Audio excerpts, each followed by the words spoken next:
श्री गोकुल नाथ की जय।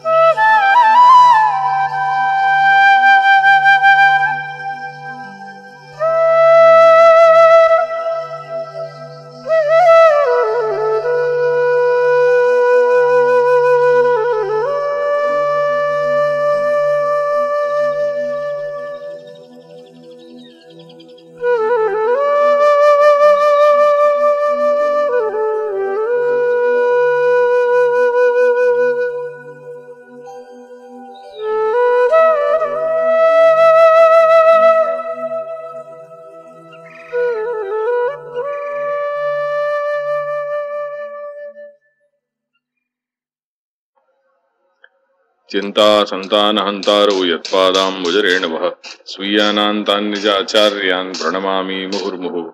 यदनुग्रहतो जन्तुः सर्वदुःखादिगो भवेत् तमहं सर्वदा वन्दे श्रीमद्वल्लभनन्दनम्। ज्ञानतिमिरान्धस्य ज्ञानाञ्जनशलाकया चक्षुरुन्मीलितं येन तस्मै श्रीगुरवे नमः। नमामि हृदये शेषे लीलाक्षीराब्धिशायिनं लक्ष्मीसहस्रलीलाभिः सेव्यमानं कलानिधिम्। चतुर्भिश्च त्रिभिस्तथा षड्भिर्विराजते योऽसौ पंचधा हृदये मम। गोकुलस्य सदा गोप्ता पुष्टे सुपथरक्षिता जनितातुर्यवंशस्य गोकुलेशं नमाम्यहम्। श्रीगोकुलपतेर्नित्यं शुभदम् आस्पदं महत् श्रीवल्लभमते निष्ठं तुर्यपीठं वयन्नुमः। यस्य दर्शनमात्रेण भवेन्नेत्रोत्सवो नृणां सदानन्दस्वरूपं तं देवकीनन्दनं नुमः। निःसृत्येयन्मुखाम्भोजात् दर्शनं दर्शनं भवेत् पथ संदर्शकं भक्त्या देवकी नन्दनं नुमः। अविद्यारूप संसारे सुविद्या प्रापको जनान् देवकी सुतपादानां पादरेणुर्प्रसीदतु।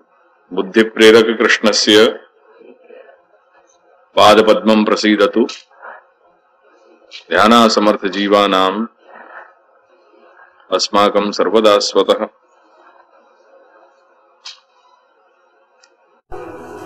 जो लेख वाँचना चाहूँगा क्योंकि ग्रंथ हमारा अंतःकरण है और ग्रंथ को प्रारंभ करें या पूर्व में अंतःकरण क्या वस्तु है ये पहले समझ लेनी चाहिए। और एक पुराण नायना के कोई वचनामृत में कहीं ये संदर्भ मिले हुए और या तो हम कल ही देख पाएंगे तो या तो अभी कुछ भी एडिटिंग वगैरह नहीं हो पाएगा। यथाशक्ति यथासंभव अपन प्रयत्न कर रहे हैं या कुछ समझने को। कहीं कहीं त्रुटि भी आएंगी तो देखनी पड़ेगी क्योंकि उतना अवकाश नहीं मिल पाएगा। एकाएक करके जैसे ही आया और तुरंत हम लोग ये मेरे पास आकर के कल ही आया तो ये लेख में बांच रहे और लेख बांचने के पश्चात अपन ग्रंथ प्रारंभ करेंगे। अंतःकरण એટલે મન चित्त बुद्धि અને અહંકારના સ્વરૂપ વિશે વિસ્તારથી સમજ। અંતઃકરણના અભ્યાસો અને એ અભ્યાસોની નિવૃત્તિ આપણા માર્ગમાં તેની શું વ્યવસ્થા છે એના વિશે થોડું વિચાર કરીએ। અંતઃકરણ ચતુષ્ટય એટલે કે અંતઃકરણના ચાર પાસા समझते जाइए। ज्ञान के ख्याल में आपको पूछ लीजिए। मैं खुद भी आपको समझने का प्रयत्न कर रहा हूं। आ अंतःकरण चतुष्टय ने वृत्ति चतुष्टयात्मक पण कहेवामां आवे छे। वृत्ति એટલે फंक्शन अर्थात एक जातनी क्रियाशीलता अथवा चेष्टामां। જેમ કાપડના મેચિંગ સેન્ટરમાં દરેક રંગની જુદી જુદી માત્રાઓ હોય છે, શેડ્સ હોય છે, પીળો હોય અથવા ગુલાબી રંગ હોય તો તેના આશરે 8-10 શેડ્સ જોવા મળે છે। રંગની માત્રાઓનું જરાક પરિવર્તન થાય ને રંગ બદલાઈ જાય। आप लोग देखते होंगे एक साथ पूरे में अलग अलग सवा के सेक्शन बनाए हुए हैं। गुलाबी है, लाल है, पीलो है, केसरी, ये सबको सेक्शन है और वहाँ में हर तरह के अपन को, जैसे गुलाबी रंग है तो आके अपने को अलग अलग सारे मिल जाएंगे, सारे शेड्स मिलेंगे। केसरी है तो केसरी के सब शेड्स मिल जाएंगे, नीलो है तो नीले के सब शेड्स मिल जाएंगे। थोड़ा वहाँ में परिवर्तन बाकी मात्रा को कर दें और वो शेड बदल जाए, वह रंग कोई जो है वो दूसरा रंग बन जाए। अंतःकरणनी वृत्तिओ 4 प्रकारनी कहेवामां आवी छे। તે વૃત્તિઓના શેડ્સ વિભિન્ન હોય છે। આપણે એક બીજું ઉદાહરણ જોઈએ। વિદ્યુત ગ્રહથી જે ઊર્જા આપવામાં આવી રહી છે તે વિદ્યુત તરંગો જ્યારે બલ્બના ફિલામેન્ટથી તંતુમાંથી પસાર થાય છે ત્યારે પ્રકાશ આપે છે। એ જ તરંગો જ્યારે ફ્રીઝમાંથી પસાર થાય છે ત્યારે આપણને ઠંડક મળે છે। એ જ હીટરમાંથી પસાર થાય છે ત્યારે ગરમી આપે છે। રેડિયો કે ટીવી ઓપરેટ કરવાથી આપણે સાઉન્ડ કે પિક્ચર મેળવી શકીએ છીએ। એટલે કે એક જ પ્રકારના તરંગો જુદા જુદા માધ્યમોમાં વહેંચાઈ જતા પ્રકાશના ફોર્મમાં અથવા ગરમી કે ઠંડકના ફોર્મમાં, સાઉન્ડ કે પિક્ચરના ફોર્મમાં આપણને અનુભવાય છે। ये मैं कई जगह अंग्रेजी के शब्द आए हैं, मैं बोल नहीं चाह रहा, पर चूंकि ये जो पूरा लेख है ये नायना के या प्रकार से वचनामृत में से लिया हुआ है। ये हमारे बहुत सी या के जो एक्सप्रेशन या कि कहने को जो तरीका है वो ऐसे आएगा जैसे अपन बोलचाल करते हैं, तो हमें कई आधुनिक शब्द आ जाएंगे, वो सब अपन लेके चल रहे हैं। मैंने सोचो कि अगर मैं परिवर्तन करूँ और उसको समय मुझे कर लिया नहीं।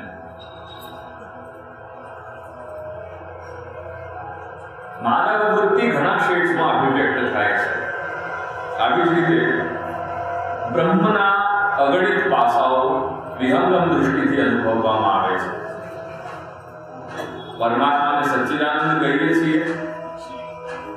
એ સચ્ચિદાનંદનું જે ચિત્ત પ્રધાન અંશ છે તે અસલમાં વિદ્યુત ગ્રહ છે અને એ વિદ્યુત ગ્રહથી જ ચેતનાનું નિયમન થાય છે। તે ચિત્તના માનવના અહમ, मन, चित्त, बुद्धि એટલે કે अंतःकरण, ज्ञानेन्द्रिय અને कर्मेन्द्रियનું નિયમન કરે છે। यहाँ हमारे एक बात ध्यान रखियो, मुख्य जो आधार है अंतःकरण को वो क्या है? चित्त। अंतःकरण में 4 वस्तुएं हैं, कौन कौन सी? ठीक है, पर ये सब टिक रही है काय के बेस पे? चित्त है। तो आपको जो बेस है, जो आपको आधार है वो क्या है? चित्त। या हमारे श्री महाप्रभु ने काय चीज की बात करी है? चेतः तत्प्रवणम सेवा। मनसः तत्प्रवणम सेवा नहीं कही, आयो क्या? या बुद्धे है तत्प्रवणम सेवा नहीं कही, या अहंताया तत्प्रवणम सेवा नहीं कही, क्या कही? चेता, चित्त को। जो मूल सिद्धांत है श्री महाप्रभु को, तो वहां में प्रधानता का है कौन से शब्द की बताइए? चित्त। तो जो रेगुलेट कर रहे हो हर चीज को, जैसे यहाँ एक जो विद्युत ग्रह को जो उदाहरण लियो, तो जो पावर हाउस है जहां से सब विद्युत जो है वो सर्कुलेट होकर के सब जगह जो है सप्लाई करी जा रही है, तो मूल जो आधार है वो क्या है? चित्त। सो श्री महाप्रभु वहां कह गए चेतः तत्प्रवणम सेवा। मनसः तत्प्रवणम नहीं कही, बुद्धे तत्प्रवणम नहीं कही, क्या कही? चेतः तत्प्रवणम सेवा।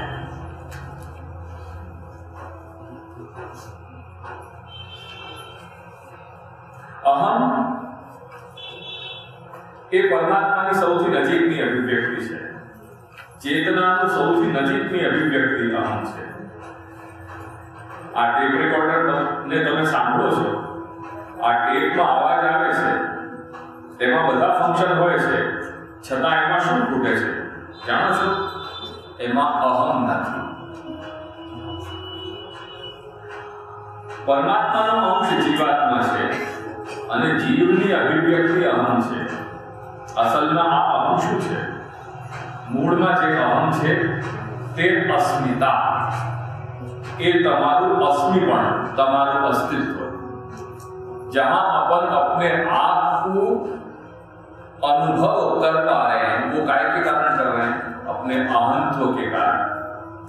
मैं हूं ये प्रकार का जो प्राण धारण प्रयत्न है, वो प्राण धारण प्रयत्न की अनुभूति जो हो रही है वो अपने अहंत्व के कारण हो रही है। अपने अंदर जो अहम है वाके कारण। अहम खोटा नहीं है, पर अहम की जो एप्लीकेबिलिटी है, जो एप्लीकेशन है अहम को, अहंता गलत है, अहम गलत नहीं है। एक बात ये याद रखिए, जहां अहम आ जा रहे हो तो अहम आने से कहीं घबराने की बात नहीं है। अहम शब्द आ गया और अपन एकदम घबरा जाएंगे, आगे कहीं कहीं कुछ विकृति आ गई या कुछ नेगेटिव आ गया, नहीं। अहम तो स्वस्थ है, पर अहम को जो एप्लीकेशन है अहंता के रूप में वो गलत कर रहे हैं। मैं भी जान रहा हूं थोड़ा बहुत हाई है, पर बनते तक हम लोग प्रयत्न कर रहे हैं आगे समझने का। तो चतुर्थ घर के सेवक को तो इतना तो अच्छी तरह से समझना ही चाहिए कि ये सही है।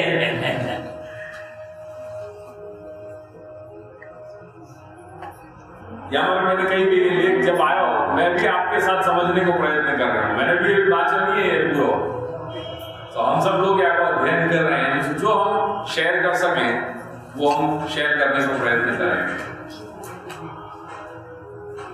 मूळમાં જે અહમ છે તે અસ્મિતા, એ તમારું અસ્મિપણ, તમારું અસ્તિત્વ।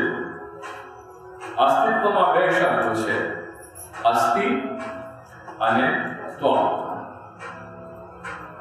એટલે તમારું હોવુંપણું, તમારા હોવાપણું ક્યાંથી અભિવ્યક્ત થાય છે? ખરેખર એ અહમમાં થાય છે। તેથી આ બે શબ્દો થકી આપણે વધારે સારી રીતે સમજી શકીશું। અભિમાન અને સ્વાભિમાન। अस्थि माने होनो, अस्तित्व शब्द है ना, तो अस्तित्व में अस्थि और त्व बताया, दो शब्दों को मेल बताया, और वापस सीधी अस्तित्व की अभिव्यक्ति कहां से हो रही है? अहम में से।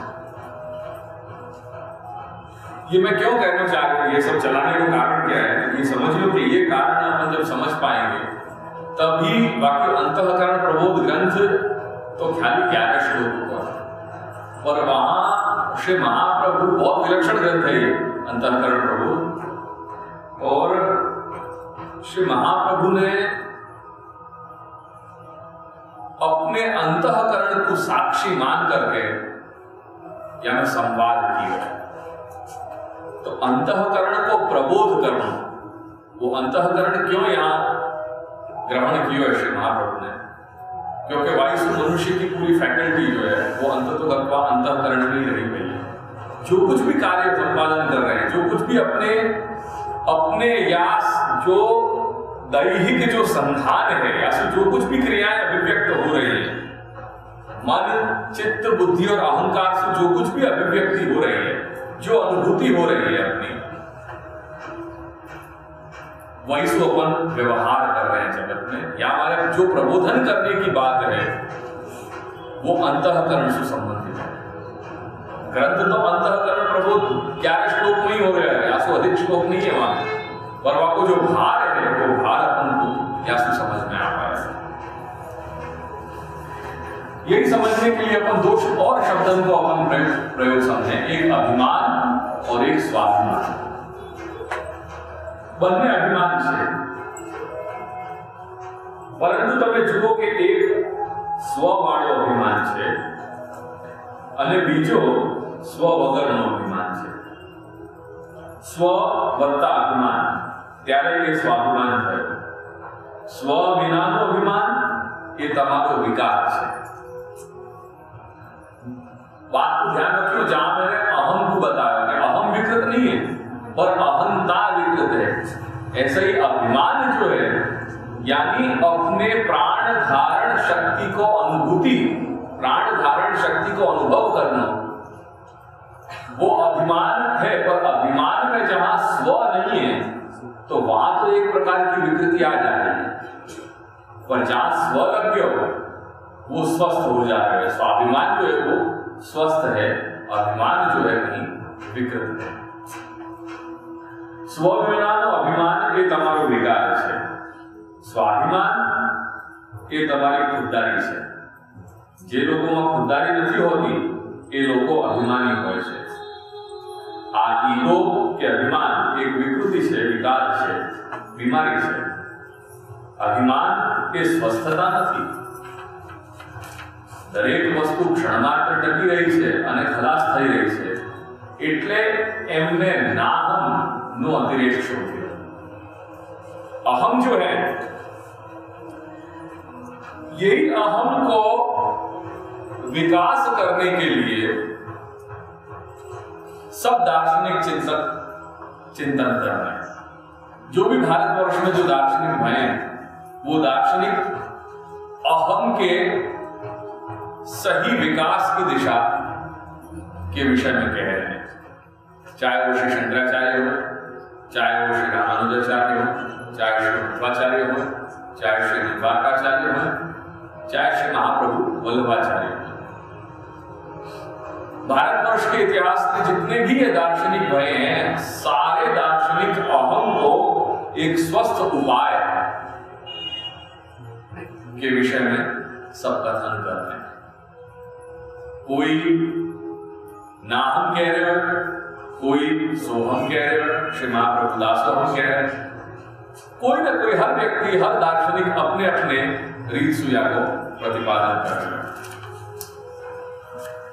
શંકરાચાર્ય જેવા દાર્શનિકે બીજો એક અતિરેક આવ્યો, સોહમ, એટલે જે બ્રહ્મ છે હું જ છું. હવે આ વાત જરાય ખોટી નથી.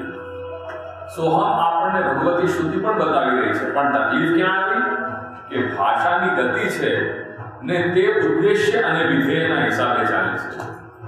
એટલે ઉદ્દેશ્ય અને વિધેય એટલે કે સબ્જેક્ટ અને પ્રેડિકેટ.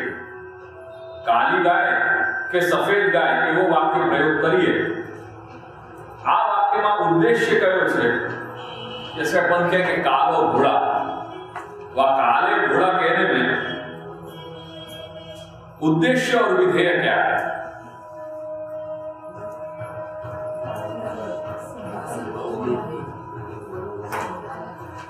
काली गाय या सफेद गाय जब अपन कह रहे हैं तो इनमें उद्देश्य क्या है और विधेय क्या है? घोड़ा की बात क्या कर रहे हैं? काली गाय, चलो गाय का उदाहरण है, क्योंकि यहाँ गाय आई है.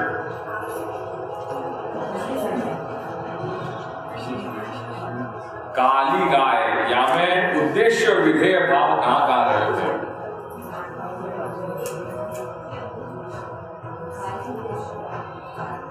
गाय को उद्देश्य करके वाक्य काले होने को विधान किया जाता है. ठीक है, આ વાક્યમાં ઉદ્દેશ્ય ગાય અને વિધેય સફેદ કે કાળી. એટલે હવે જો આપણે એવું કહેવા માંગતા હોઈએ કે દુનિયાની તમામ ગાયો સફેદ જ હોય, તો આખો ઉદ્દેશ્ય અને વિધેયનો સંબંધ બદલાઈ ગયો. એટલે જ્યાં સુધી સોહમમાં પરમાત્મા અંશી છે અને હું અંશ છું, અને હું અંશ હોવાના નાતે જો હું સોહમ કહું, તો ત્યાં સુધી ઉદ્દેશ્ય અને વિધેયના જે નિયમ છે તે સચવાઈ રહ્યા. પણ હું મારા અહમની આહુતિ પરમાત્માની કે બ્રહ્મની આહુતિ આપી દઉં તો બધા જ સંબંધ બદલાઈ જાય. હું જ બ્રહ્મ છું એટલે કે સોહમમાં અંશ અને અંશનો સંબંધ જળવાઈ રહ્યો હોય, સંતુલન જો જળવાઈ રહ્યો હોય તો કાંઈ વાંધો નથી. પણ એ સંતુલન જો તૂટી જતું હોય અને ઉદ્દેશ્ય વિધેય ભાવ જો બદલાઈ જતા હોય તો ઘોર અનર્થ થઈ જાય. આપણે એવું કહીએ કે કાળી ગાય એટલે દુનિયાની તમામ ગાય કાળી છે તેવું જાહેર કરીએ તો અનર્થ થઈ જાય. એટલે આમાં શું બન્યું? આજે સંન્યાસની પ્રક્રિયામાં જુઓ કે પોતાના અહમની જે આકૃતિ છે, ધધકતા અહમની આકૃતિ એ બ્રહ્મમાં નાખી શક્યા નથી, પણ પોતાના અહમની અગ્નિ એ બ્રહ્મની આકૃતિને નાખી દે છે અને અહમ બ્રહ્માસ્મિ બની જાય છે. અહમ બ્રહ્માસ્મિનો આખો સંબંધ તમે જુઓ, અંશ અને અંશી કઈ જુદા નથી. અને એ રીતે કદાચ અંશને પણ બ્રહ્મ કહેવાય તો અંશને બ્રહ્મ કહેવામાં વાંધો નથી, પણ અંશ જ બ્રહ્મ છે, જીવ જ બ્રહ્મ છે એવું કહેવું ઘોર અનર્થ થઈ જાય છે. અહમ જે છે એ મૂળ અભિવ્યક્તિ છે. जहां तक अपने अहम को परमात्मा और जीवात्मा को जो अंशी और अंश भाव है, बापू वहां में रह जो उद्देश्य और विधेय भाव है, बापू समझे बिना उद्देश्य को विधेय बना दे और विधेय को उद्देश्य अगर अपन बना दे तो ये तकलीफ हो रही है। तब जाकर के अहम को विकार सिद्ध हो रहा है। या हमारे कहीं जाकर के नाहम में भी उद्देश्य विधेय भाव बदल गए हैं, कहीं जाकर के सोहम में भी उद्देश्य विधेय भाव बदल गए, पर सोहम पर दासोहम में वो उद्देश्य और विधेय भाव स्वस्थ रहे हैं। और वो विचार मनुष्य महाप्रभु बता रहे।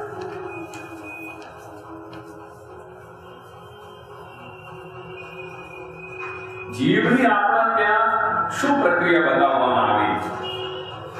સચ્ચિદાનંદથી ભગવદ ઈચ્છા થકી એ સચ્ચિદાનંદાત્મક અણુપરિમાણ સૂક્ષ્મ જીવ જુદો પડે છે। જુદા પડવા માટે અવકાશ જોઈએ। કોઈ જગ્યાએ અવકાશ ન હોય તો કોઈ વસ્તુ ક્યાં જુદી પડે? તમે જુઓ એક લાકડીનો ટુકડો લો, હવે લાકડાના અંશને એ લાકડાના ટુકડામાં ક્યાં જુદો પડે છે? ત્યાં કોઈ અવકાશ તો છે જ નહીં। અને જો તમે ભૌતિક શાસ્ત્રી ને આ વાત કરશો તો એ કહેશે કે આ તો વિદ્યુત ચિંગારીઓ છે, બીજું કાંઈ નથી, એટલે કે આખો વિષય જુદો છે, એટલે અવકાશ જોઈએ। જુદા પાડવાનું જેમ કે આગમાંથી તણખા નીકળે છે, આગમાંથી તણખા નીકળે છે અને અવકાશ છે તેથી નીકળે છે, એટલે અહીં અવકાશ પણ બ્રહ્માત્મક છે અને એમાંથી જે જુદા પડવાની ક્રિયાશીલતા પોતે છે એ બ્રહ્મ છે।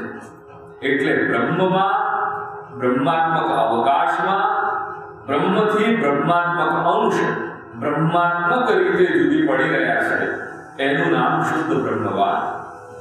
તેથી જે અંશ છે તે પોતે સચ્ચિદાનંદ છે।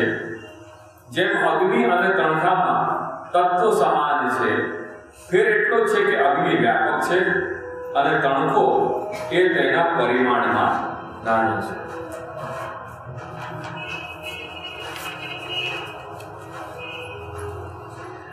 આ જગ્યાએ આવી છે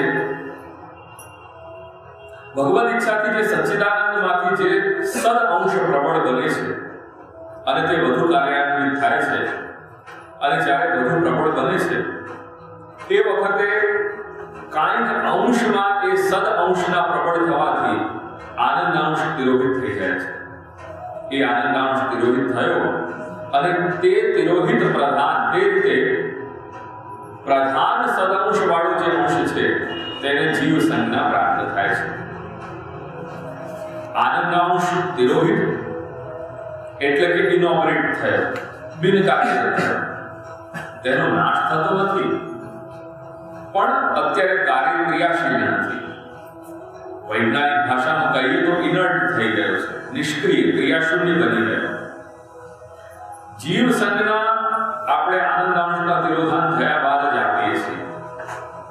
અંશ પણ ભગવદાત્મા છે, એટલે અંશી અને અંશ। ભગવદ અંશ કહેશો તમે જીવ નહીં કહી શકો।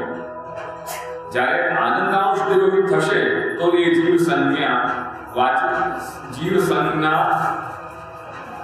વાચી થઈ ગયો છે અને શુદ્ધ અવસ્થા છે, કારણ હજી સુધી બીજી પ્રક્રિયા શરૂ થઈ નથી।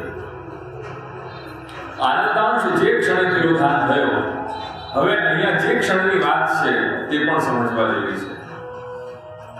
પરમાત્માના સંબંધમાં દેશ અને કાળ, ટાઈમ એન્ડ સ્પેસ કોઈ જ અસ્તિત્વ ધરાવતા નથી। આપણું અસ્તિત્વ દેશકાળમાં ઘટિત થઈ રહ્યું છે, એટલે આપણે ટાઈમ અને સ્પેસથી બહાર વિચારી શકતા નથી। એટલે એ વખતે સમય નથી, પણ જે બિંદુએ આ આનંદાંશ તિરોહિત થઈ ગયો છે એની સાથે શું બન્યું જુઓ। ભગવાનને આપણે ભગવાન કેમ કહીએ છીએ? કેમ કે ભગવાનમાં 6 જાતનું સામર્થ્ય રહેલું છે। ત્રિલોકીમાં જે ઘટિત થઈ રહ્યું છે એના સામર્થ્યનો અંદાજો તમે લગાવી શકતા નથી। આપણી પાસે એવું કાંઈ જ મીટર કે યંત્ર નથી કે જેનાથી આપણે તેના આ સામર્થ્યને માપી શકીએ। છતાંય જે કંઈ આપણને શાસ્ત્ર ઇતિહાસ આપણને બતાવી રહ્યા છે કે આ ત્રિલોકીનું સર્જન કરનાર જે પરમાત્મા છે પોતાના ભૂભંગથી આખી સૃષ્ટિનું સર્જન કરી રહ્યા છે. એ અનંત કોટી બ્રહ્માંડનો નાયક છે. એ અનંત કોટી બ્રહ્માંડના સર્જન પછી એની ઊર્જા સમાપ્ત થઈ જાય એવું નથી કે પાવર ખલાસ થઈ જાય તેમ પણ નથી. એનું કાંઈ સમાપન થતું નથી. આ બધા અનંત કોટી બ્રહ્માંડના સર્જનથી આપણા માથાનું મશીન ચલાવીને સમજવાનો પ્રયત્ન કરી શકીએ કે એનું સામર્થ્ય શું હોઈ શકે. આ સામર્થ્યના 6 કાર્ય છે: ઐશ્વર્ય, વીર્ય, યશ, શ્રી, જ્ઞાન અને વૈરાગ્ય. આ 6 સામર્થ્ય એટલે 6 રીતે ઓપરેટ થતું સામર્થ્ય તે ભગવાનનું છે. આમ આ 6 ભગવદ અંશમાં પણ આવેલું જે છે ભલે અણુ પરિમાણની રીતે હોય, હવે એ 6 પ્રકારનું જે સામર્થ્ય છે આનંદના તિરોહિત થતા જ 6 પ્રકારનું સામર્થ્ય એ અંશને છોડી દે છે. એ પણ તિરોહિત થઈ જાય છે. અને એ તિરોહિત થવાની સાથે શું બને છે? ઐશ્વર્ય જવાથી માણસ દિનહીન બની જાય છે. વીર્ય, યશ, શ્રી, જ્ઞાન અને વૈરાગ્યના અંશભૂત જે અંશ હતો તે પણ तिरोहित થઈ જાય છે. जब एक प्रकार की वस्तु बताई गई है कि जब अंशी सु अंश को विचरण हो रहे हैं, जब तक भगवद अंश है वह भगवद अंश के समय वहां में सच्चित आनंद ये तीनों धर्म कार्य कर रहे हैं और साथ साथ भगवान के अंतर्निहित जो 6 धर्म है वो 6 धर्म भी वह अंश में विद्यमान है. जैसे 6 धर्म भले अनुरूपे रहेला है के प्रभुमा तो अनुरूपे रहवाना वही बता रहे हैं. अनुरूप अंश में है, अंशी में नहीं है. अंशी में तो कुल भगवत इच्छा जब भई वो भगवत इच्छा सु वा अंश में सु आनंद अंश को तिरोधान. आनंद अंश को तिरोधान होने पे वो जो चित्त प्रधान सत प्रधान जो अंश है, आनंद अंश के तिरोधान होने पर वह अंश की एक संज्ञा हो गई जीव. जो चित्त और सत प्रधान जो भगवत अंश है, जहां से आनंद अंश को तिरोधान हो गया, वह भगवत अंश को संज्ञा क्या हुई? जीव. वहां में अभी भी भगवान के 6 धर्म कार्य कर रहे हैं. अब आनंदांश को तिरोधान हो गया तो आनंदांश के तिरोधान होने के पश्चात जो भगवान के जो 6 धर्म हैं, ऐश्वर्य, वीर्य, यश, श्री, ज्ञान, वैराग्य, जो अब तक वह अंश में थे वो भी तिरोहित हो गए. और तिरोहित होने से वाके अंदर को जो एक इम्यून सिस्टम હતો वो वीक होने लगे. जैसे अपने शरीर के अंदर व्हाइट ब्लड कॉर्पसल और रेड ब्लड कॉर्पसल है, तो आरबीसी और डब्ल्यूसी, वहां में डब्ल्यूबीसी में वो रोग को प्रतिरोध करने की सामर्थ्य वहां में रही गई. जब वो क्षीण होने लग जाए तो रोग अपने को ग्रसित कर ले. ऐसे ही वो परमात्मा के अनुभूति करने की जो सामर्थ्य है वो कब तक रही रहती? जब तक वाके अंदर ये 6 धर्म विद्यमान है. द मोमेंट ये 6 धर्म जो है वो तिरोहित हो गए, वाके अंदर वो प्रकार की वो सूक्ष्म अनुभव करने की सामर्थ्य गए, वो एनेमिक हो गए. एनेमिक हो गए.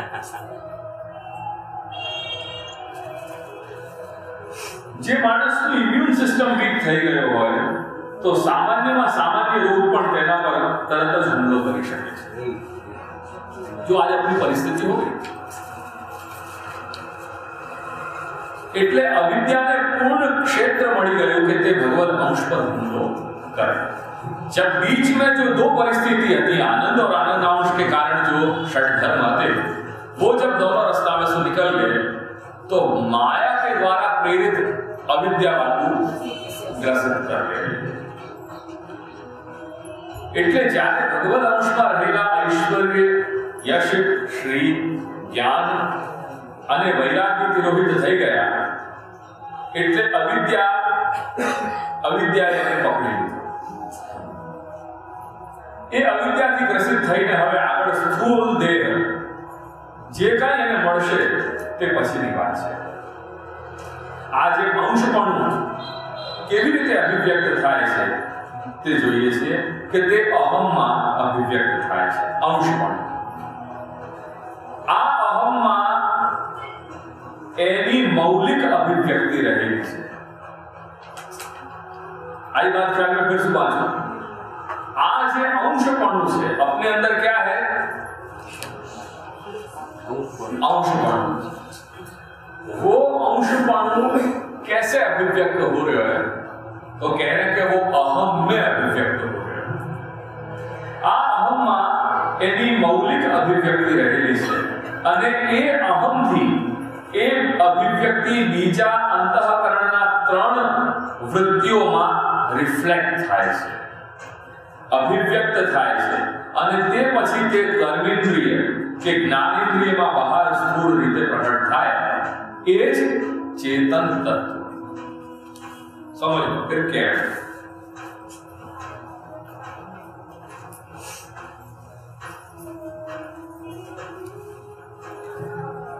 આ જે અંશપણું છે તે કેવી રીતે અભિવ્યક્ત થાય છે?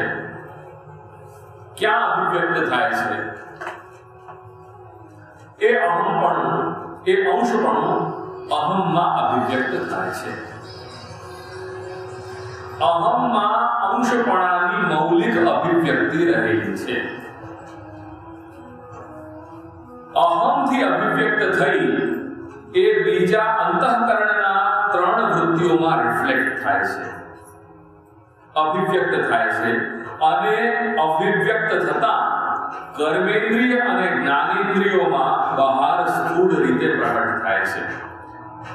એ પ્રગટ થવું એ જ ચેતન તત્વ. એક ઓટોમોબાઈલ ગાડીને તમે ઉદાહરણ તરીકે સમજો. ગાડી નવી હોય એટલે બોડી, મશીનરી બધું જ इंटैक्ट હોય. ये मन, बुद्धि, चित्त और अहंकार को अब यहाँ एक गाड़ी के दृष्टांत से अपन समझा.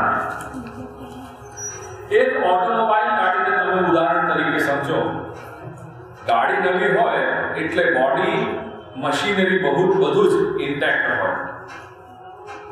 પેટ્રોલ છે, મશીનરી છે, પણ गियर सिस्टम नहीं. सब कुछ गाड़ी में है पर गियर सिस्टम नहीं है. चलेगी नहीं गाड़ी. तो गियर एब्सेंट होय तो મને સમજાવો કે ગાડી ચાલે કે ન ચાલે. ગાડી गियर सिस्टम ऑपरेबल ન હોય તો ગાડી આગળ વધે જ નહીં. જેમ ગાડીમાં બધું જ હોય, આખી બધી જ મશીનરી હોય, તે ટોટલ મશીનરીની જગ્યાએ મનુષ્યમાં ચિત્ત છે. તે કમ્પ્લીટ મશીનરીના રૂપમાં છે. આખો આધાર છે, તે બેઝ છે. બેઝનું નામ છે ચિત્ત, જેને આજના મનોવૈજ્ઞાનિકો સેમી કોન્શિયસ કે સબકોન્શિયસ તરીકે ઓળખી રહ્યા છે, અથવા અનકોન્શિયસ માઇન્ડ, અચેતન મન. એને જેટલો પરિપ્રેક્ષ્ય ભારતીય પૃષ્ઠભૂમિમાં છે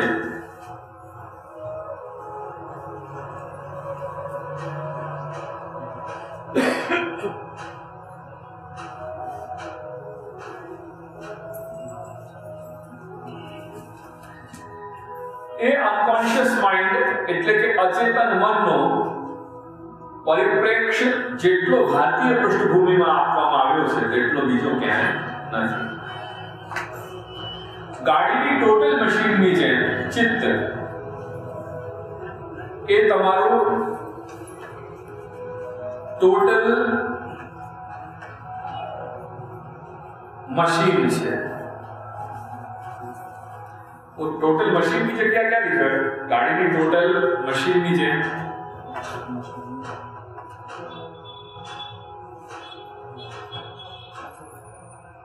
डैश डैश डैश लिया ना, 1 4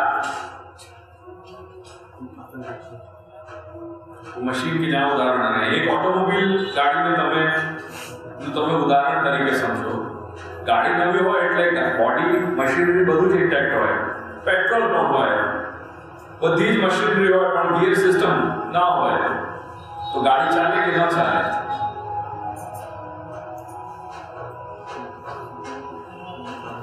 गियर सिस्टम ऑपरेबल न હોય તો ગાડી આગળ ન વધે। તો જેમ ગાડીમાં બધું જ હોય, આખી બધી જ મશીનરી હોય, તે ટોટલ મશીનરીની જગ્યાએ મનુષ્યમાં ચિત્ત છે, તે કમ્પ્લીટ મશીનરીના રૂપમાં છે। આખો આધાર છે, વાક્ય બાદ क्या है? આખો આધાર છે કે બાદ नहीं है?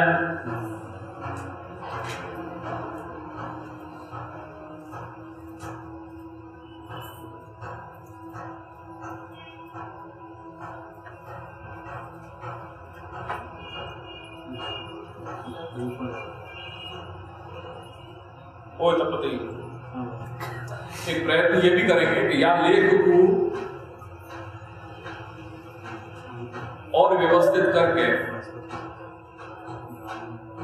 ये सत्र हो जाने के बाद जब अगला सत्र हम रखेंगे तो आप यहाँ सत्र के ये जो मन बुद्धि चित्त अहंकार की व्यवस्थित या को लेख करके और फिर फिर दोबारा समझने को करेंगे। टोटल डैश डैश डैश के ऊपर है कुछ आंखों आधार नहीं के ऊपर के पैराग्राफ आंखों आधार से अथवा अनकॉन्शियस माइंड नहीं वाक्य ऊपर તે કમ્પ્લીટ મશીનરીના રૂપમાં છે। આખો આધાર છે ऊट नड़ कुछ लिखे बेस बेस तो बेस तो आगे होती बेस। अच्छा ठीक है बेस नाम છે। हाँ ठीक है આખો આધાર છે બેઝ છે તે બેઝનું નામ છે ચિત્ત જેને આજના મનોવૈજ્ઞાનિકો સેમી કોન્શિયસ કે સબકોન્શિયસ તરીકે ઓળખી રહ્યા છે। એ અજ્ઞાન કહી શકાય એનો જે નહીં અજ્ઞાન નહીં એટલે એ નથી સમજી શકતા તેમને માટે અજ્ઞાન કહી શકાય ચિત્ત બાબતમાં કેવી રીતે કે એમને એ જે અસ્વસ્થ અવસ્થા છે ચિત્ત એની ફંક્શન પૂરું નથી કરી રહ્યું એ અવસ્થામાં એમની પૂરી જાણકારી નથી એ વૈજ્ઞાનિકોની પાશ્ચાત્ય વૈજ્ઞાનિકોની એવું કહી શકાય।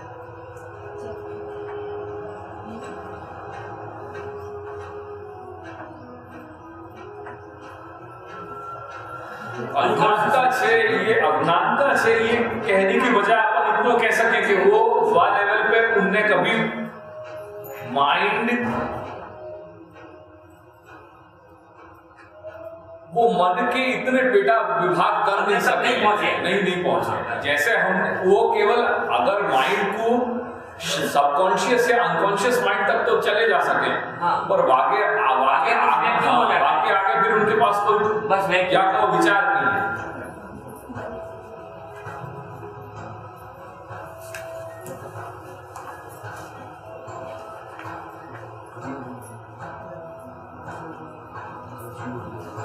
गाड़ी की टोटल मशीन ની જેમ ચિત્ત છે। હવે મશીનમાં ગિયર તમે મૂકી દો એટલે ગાડી તમારી ચાલવા લાગશે અને લેટેસ્ટ ઓટોમોબાઈલમાં 5 ગિયર મૂકવામાં આવે છે તેનાથી મેક્સિમમ સ્પીડ પર ગાડી લઈ જઈ શકાય છે। હવે એ ગાડીની આખી સ્પીડ એ ગિયર પર ટકી રહી છે। તમારી વધારેમાં વધારે સ્પીડથી કઈ વૃત્તિ દોડે છે? मन बराबर ए मन ज तमारू गियर सिस्टम छे जेटलू दौड़ावो एनु कई ठेकाणुं नथी। फर्स्ट गियर में गाड़ी शुरू करो सेकंड में लावो थर्ड में लावो तो आज सुधी में तो केटली बधी स्पीड आवी जशे। हवे कल्पना करो कि तमारी पासे સિસ્ટમ ના હોય તો શું થાય? રોડ સાફ પડે ત્યાં સુધી વાંધો નહીં, થોડેક જાઓ અને બ્રેક ન હોય તો ધૂમ ધડાકા ચોક્કસ થાય. એટલે જેના પાસે બુદ્ધિની બ્રેક નથી હોતી તેઓના ધૂમ ધડાકા થયા જ કરે છે. कहां तक आए? मतलब चित्त जो है वो पूरा वेज है, मन जो है वो गियर है, और ब्रेक जो है वो क्या है? बुद्धि. ठीक है.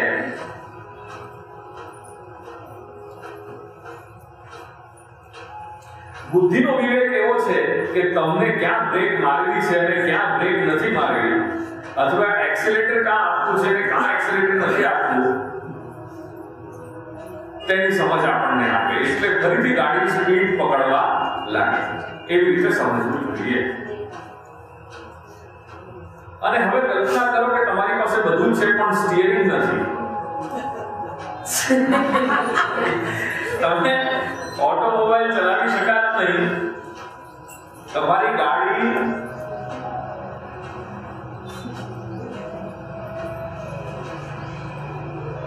અને હવે કલ્પના કરો કે તમારી પાસે બધું છે પણ સ્ટીયરિંગ નથી, તમે ઓટોમોબાઈલ ચલાવી શકતા નથી, તમારી ગાડી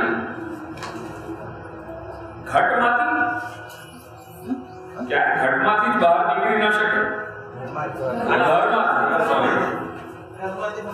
તમારી ગાડી ઘરમાંથી બહાર નીકળી ન શકે. એટલે આ સ્ટીયરિંગ એ તમારો અહમ.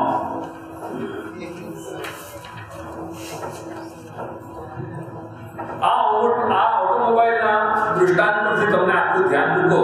તેથી આખી મશીનરી કે જે બેઝ છે તે ચિત્ત છે.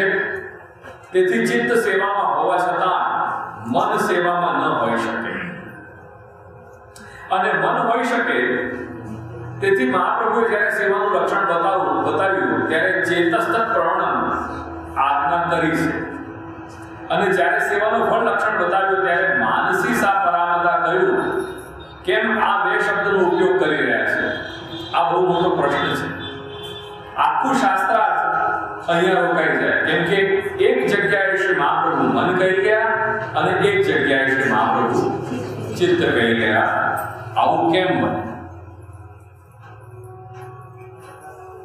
ये क्या कह गए? इतने से समझा इतनी बात में क्या ख्याल है? पूर्व पक्ष है.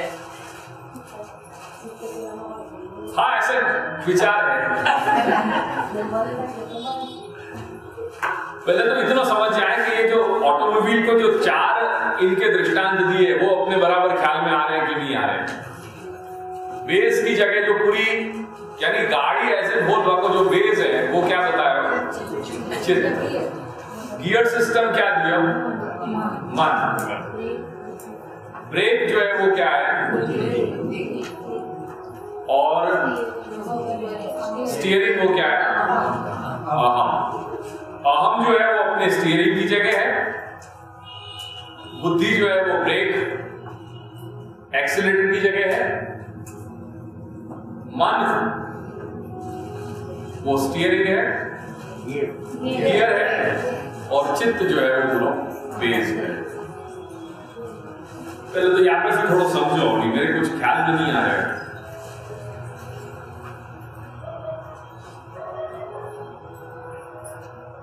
विचार करो.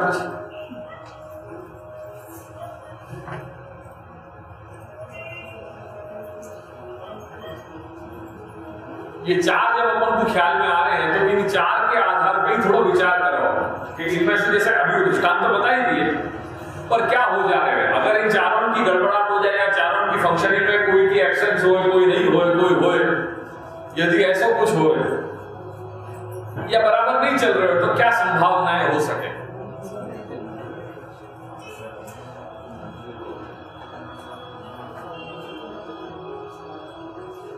अगर ऑटोमोबाइल में अगर बेस ही नहीं है तो क्या होगा?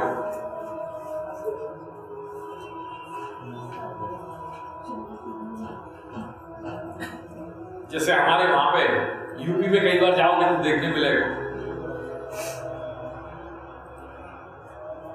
यूपी में अक्सर क्या हुआ है, लोग हमारे और खास करके अपने ब्रज की तरफ वो एक ऐसा देसी मोटर गाड़ी में नाम हो, वो जनरेटर जो पंप हुआ है, वो जनरेटर और ऑल्टरनेटर को जो है मिक्स करके और वहां में 4 पहिया निकाल करके और वो जो है वो गाड़ी बना रहे हैं। बाकी कोई चेसिस नंबर नहीं हुआ है, वहां में कोई कंपनी नहीं हुआ है, वो घर में बनाई हुई गाड़ी हुआ है, वहां में और कुछ नहीं हुआ है, बॉडी वगैरह कुछ नहीं हुआ है, वो बेस हुआ है और वो बेस को खाली चला। सोचो कि हमें अगर जैसे चित्त को बेस बताया हो, अगर बेस नहीं है गाड़ी को, ऑटोमोबाइल एक गाड़ी को अपन परेशान करें और वो गाड़ी में अगर बेस नहीं है तो क्या समस्या है? उसको फंक्शनिंग नहीं होगा, पावर ही नहीं मिलेगा, फंक्शनिंग नहीं होगा, फंक्शनिंग नहीं होगा, गाड़ी चलेगी नहीं। बाकी सब कुछ हो कि नहीं, गाड़ी का क्या है, गाड़ी की बॉडी चेसिस पड़ी है,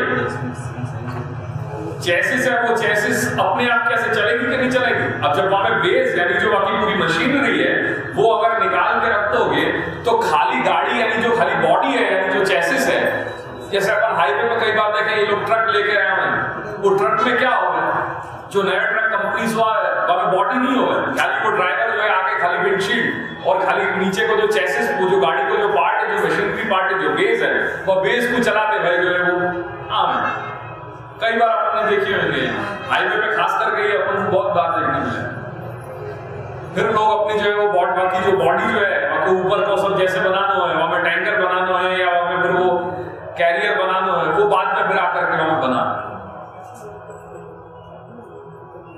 तो मान लो अगर बेस नहीं है तो वो चेसिस जो अपनी बनी बनाई है वो क्या करेगी, क्या कोई काम भी नहीं है, वो चेसिस धरी पई है एक जगह, क्योंकि वहां में मशीनरी नहीं है, तो वो चित्त की जगह ये समझ लो चित्त नहीं अपनों अगर लग रहे हो क्या कर सकेंगे वो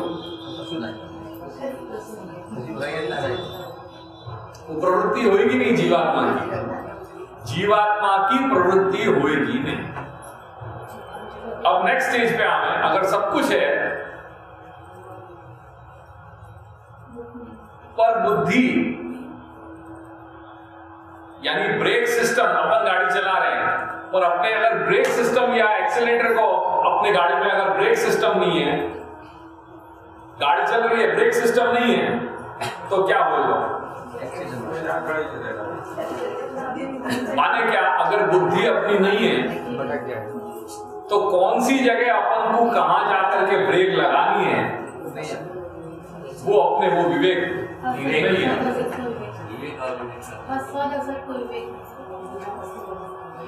अब और आगे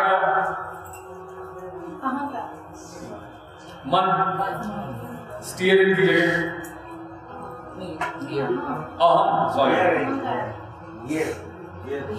गियर मन के सिस्टम पे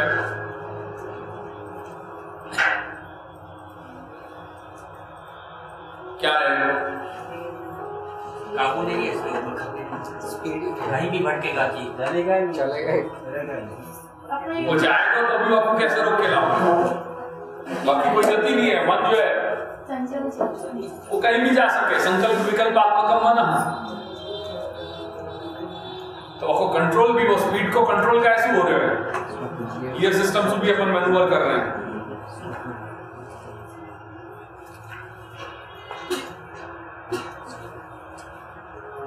अब यहां दो चीज आ रही है, अपने पास दो विचार सामने हैं, एक चेतस्तत् प्रवणम सेवा और एक मानसी सावधानता। तो कह रहे हैं कि ऑटोमोबाइल पर તમને आपको ध्यान आवश्यक आखी मशीनरी કે જે બેઝ છે તે ચિત્ત છે, તેથી ચિત્ત સેવામાં હોવા છતાં મન સેવામાં ન હોઈ શકે, અને મન હોઈ શકે આથી મહાપ્રભુએ જ્યારે સેવાનું લક્ષણ બતાવ્યું ત્યારે ચેતસ્તત્ પ્રવણમ આજ્ઞા કરી છે, અને જ્યારે સેવાનો ફળ લક્ષણ બતાવ્યું ત્યારે માનસી સાપરામતા કહ્યું। કેમ આ બે શબ્દનો ઉપયોગ કરી રહ્યા છે? આ એક બહુ મોટો પ્રશ્ન છે। આખું શાસ્ત્ર અહીંયા રોકાઈ જાય, કેમ કે એક જગ્યાએ શ્રી મહાપ્રભુ મન આજ્ઞા કરી રહ્યા છે અને એક જગ્યાએ ચિત્તનો પ્રયોગ કરી રહ્યા છે. આવું કેમ બને? જે સાક્ષાત વૈશ્વાનરના અવતાર છે, મુખારવિંદનું સ્વરૂપ છે, એ આવા બે જુદા જુદા શબ્દો કેમ કહી શકે? આખી વિષમતા આવી ગઈ. ભાષા સમજાતી નથી, આખો થોટ સમજાતો નથી, તેથી વિષમતા ભાષાની જણાય છે. તમારા બેઝ માટે જ્યારે સેવાની સાધન અવસ્થા છે, એ તમારું આખું તંત્ર ચલાવવા માટે બેઝિક મશીનરી ઓટોમોબાઈલની ન હોય તો તમારા બ્રેક, ગિયર કે સ્ટીયરિંગ ક્યાંય કામ ન લાગે. સ્ટીયરિંગ બધું તો પછીની વાત છે, આખી મશીનરીનો ઓપરેશન જોઈએ કરી શકીએ એટલું. એટલે ચિત્ત જે છે તે મનનું સૌથી નીચેનું ધરાતલ છે. એ તમારું અનકોન્શિયસ માઇન્ડ છે, અચેતન મન, જેને તમે જાણતા નથી પણ એના રિફ્લેક્સિસ અનુભવાઈ શકે છે. તમે રોડ પર ચાલી રહ્યા છો, જયંતિભાઈ તમારા પાસેથી નીકળી ગયા અને તમે આગળ વધી ગયા. સાંજે જ્યારે જયંતિભાઈ તમને મળ્યા અને કહેવા લાગ્યા કે કેમ ઘનશ્યામભાઈ, સવારે તમે મળ્યા ત્યારે જોયું પણ નહીં અને હેલો પણ ન કહ્યું. ઘનશ્યામભાઈ કહે છે કે મળ્યો હોય પણ ભાઈ ધ્યાન નહોતો, ધ્યાન કોઈ બીજી જગ્યાએ હતું. એવું નથી કે તમારી આંખે મિસ્ટર મહેતાને રજીસ્ટર ન કરી, તમારી આંખના કેમેરા સિસ્ટમ દ્વારા મિસ્ટર મહેતાની નોંધ લેવાઈ.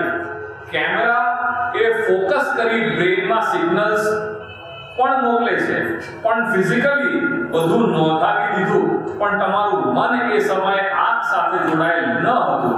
તેથી આંખની જે પણ કાંઈ નોંધાયેલ બાબત હતી તે તમારા શરીરે સ્વીકારી નહીં. એટલે તમે તેમની સામેથી નીકળી ગયા પણ તમે નોંધી શક્યા નહીં, કેમ કે મન ક્યાં બીજે હતું. કેવો બકડજંતર થઈ ગયા. એટલે આ બધી ફંક્શનિંગ છે. આ બધું અસલમાં એક ચેતનને જ અભિવ્યક્ત કરી રહ્યો છે. હેવી ગ્રીડ ઉપર જે ઇલેક્ટ્રિક લાઈન આવે છે, એ હેવી ગ્રીડને હોમ સપ્લાય પર મૂકવામાં આવે તો શું થાય? वो पूरा जो सिस्टम है 220 केवी का अगर सबस्टेशन है, वहां सबस्टेशन की जो हैवी ग्रिड लाइन जा रही है वही को अगर अपने घर में अपन कनेक्ट करने चले जाए उड़ जाए सब चीज.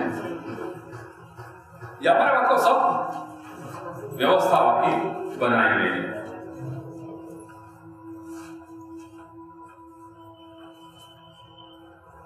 એટલે એને રિડ્યુસ કરી સબસ્ટેશન પર લાવવું પડે, ત્યારબાદ ટ્રાન્સફોર્મર મૂકવું પડે અને ત્યાર પછી સપ્લાય કરવી પડે. એ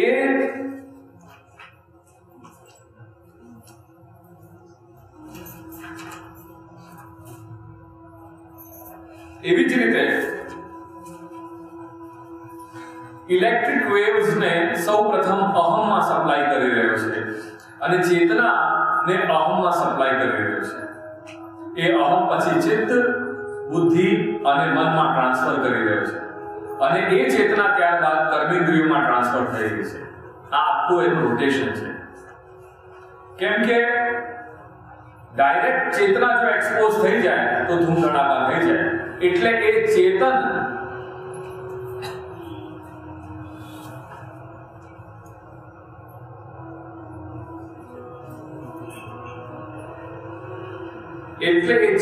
તત્વ ડાયરેક્ટ એક્સપોઝ થઈ શકતું નથી. તેથી અહમ, ચિત્ત, બુદ્ધિ અને મન એને બીજા આખા ફ્રેમમાં જુઓ. અહમ એ ડાયરેક્ટ આત્માની અભિવ્યક્તિ છે. બેસિકલી તમારી પાસે જે કંઈ છે એના ચાર પાસા છે. એક તમારું પોતાનું હોવાપણું, અહમ. એ અહમ એ જ આત્મા. આત્મા રિફ્લેક્ટ ક્યાંથી થાય છે? સૌથી પહેલા અભિવ્યક્ત થઈ રહી છે એ અહમથી થઈ રહી છે. અહમ પહેલી વૃત્તિ છે કે જે વૃત્તિ તમારી હુંપણાની વૃત્તિ છે. એના સિવાય તમે તમારી જાતના અસ્તિત્વને, તમે તમારા હોવાપણાને જાણી શકતા જ નથી. એટલે હુંપણા, હોવાપણાનું એટલે હોવાપણું જે છે, જે બેસિક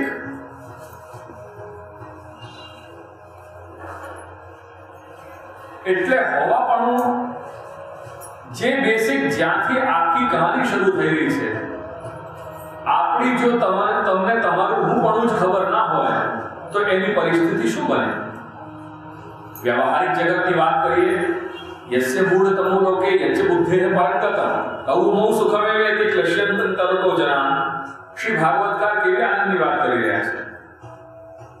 यस्य मूढ़तमो लोके એટલે કે જેનો ત્રીજો માળો ફંક્શન કરતો જ ના હોય, સુખીમાં સુખી માણસ,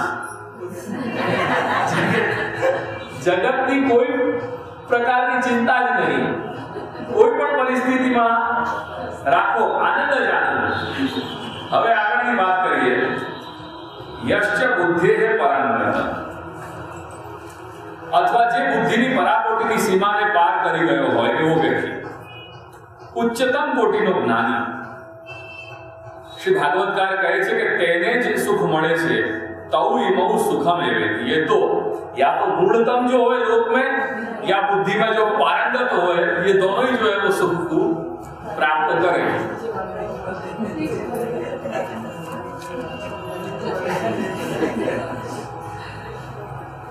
देखो यही उदाहरण वहां कह रहे हैं, या अंतःकरण प्रबोध में चांडाली चेत राजपत्नी, अपमान दोनों परिस्थिति में हो रहा है, अपमान में कहाँ घटित हो रही है? यदि चांडाली है तो वो अपमानित ही है, वैसे कोटि में तो क्या फर्क पड़ रहा है? और राजपत्नी होने पे यदि अपमानित हो रही है तो वहां में क्या घट रहा है? राजपत्नी तो है ही है। तो दोनों सुख के अवस्था है, या तो जो है वो एकदम मूढ़तम हो या बुद्धि में अत्यंत पारंगत है। तौ इमौ सुखमेवेति।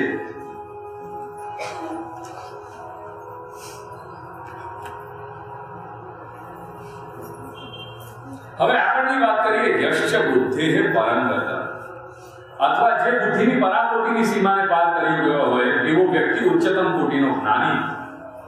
શ્રી ભાગવતકાર કહે છે કે તેને જ સુખ મળે છે, તૌ એવો સુખમેવેતિ। પણ વચગાળાના જે કાંઈ પણ લોકો છે તે બધા ક્લેશ જ પામે છે। એટલે વિચાર કરો કે જેનો અહમ ફંક્શન ન કરતો હોય તે કાં તો પાગલ હોય અથવા ઉચ્ચતમ કોટીનો વિદ્વાન હોય, બાકીની કોઈ કોટીમાં આનંદ આવે જ નહીં। એટલે અહમ પણ તમારું ફર્સ્ટ એક્સપ્રેશન છે। એટલે અહમ એ આત્મા, મન તો મન છે, આ આપણું બીજું પાસું છે। એના પછી ચિત્ત અને બુદ્ધિ, અહમ, મન, चित्त और बुद्धि, एम कुल 4 पासा है। चित्तनी साथे तमारो देह जोड़ाયેલ છે। આની સાથે બીજા 4 પાસાને પણ ઓળખી લો, તન, મન, ધન અને આત્મા। આ 4 વસ્તુ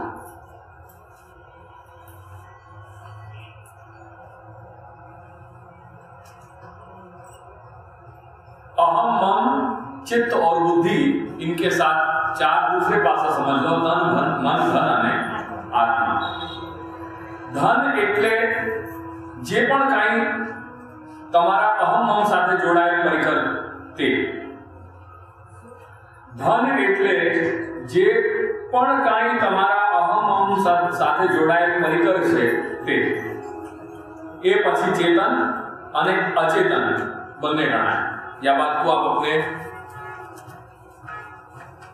ब्रह्म संबंध में गद्य मंत्र में आप कह रहे हो, जो कुछ भी आपको अहंतात्मक और ममतात्मक जो परिकर है वो एमा स्थावर जन्म બધું જાગે, એની સાથે ચેતન પણ આવી જાય। આ મારી પત્ની, મારો પુત્ર, મારી પુત્રી, મારા સગા સ્નેહી સંબંધીઓ, એ બધું જ પકડજંતર તંત્ર છે, એ બધું જ ધનમાં આવી જશે। આમ તન, મન, ધન અને આત્મા 4 વસ્તુ થઈ। હવે 4 વસ્તુ ત્યાં પણ ગણી લો, અહમ, ચિત્ત, મન અને બુદ્ધિ। અહમ સાથે તમારો આત્મા જોડાયેલ છે, મન સાથે તમારું મન જોડાયેલ છે, બુદ્ધિ સાથે તમારું ધન જોડાયેલ છે અને ચિત્ત સાથે તમારું તન જોડાયેલ છે। ચિત્ત એ આખાનું બેઝ છે. જેમ ગાડીનું ઉદાહરણ જોયું કે આખાનું બેઝ એ મશીન છે, તેમ આ સમગ્રનું બેઝ એ ચિત્ત છે. આમ જુઓ તો આ ચારની જ આખી તકલીફ છે. આ ચારને જ ભગવાનમય બનાવવાનો છે. આ ચારે ઉદાહરણથી આપણે જોઈ લઈએ અને હવે એને અભ્યાસના લેવલ ઉપર જ લઈ આવીએ. અહીંયા સુધી વૃત્તિની વાતની એનાલિસિસ આપણે જોઈ. જે કાંઈ પણ જીવંત ચેષ્ટાઓ છે, જે તમારી સ્મૃતિમાં હોય કે ન હોય, આપણે ફરી એક ઉદાહરણ લઈએ. આઈસબર્ગ. આપણે ફરી એક ઉદાહરણ લઈએ તે આઈસબર્ગનું. તમે આઈસબર્ગ સાંભળ્યું હશે. આઈસબર્ગ આ ગુજરાતી ક્યાં બોલો? હિમખંડ, હિમશિલા.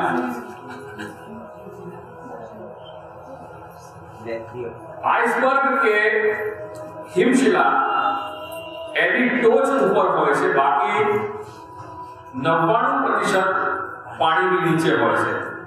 यानी 1/4 भाग जो है वो ऊपर होए हिमशिला को और 3/4 भाग जो है वो समुद्र के नीचे होए.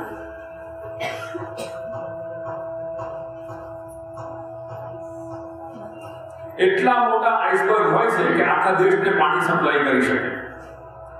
જે પાણીની ઉપર કરી રહ્યું છે એ તમારું ચેતન મન છે, કોન્શિયસ માઇન્ડ. અને જે પાણીમાં આખું ડૂબેલું છે, તમારી દૃષ્ટિમાં આવતું નથી, જે આઈસબર્ગ પ્રકારનું છે એ તમારું અચેતન મન.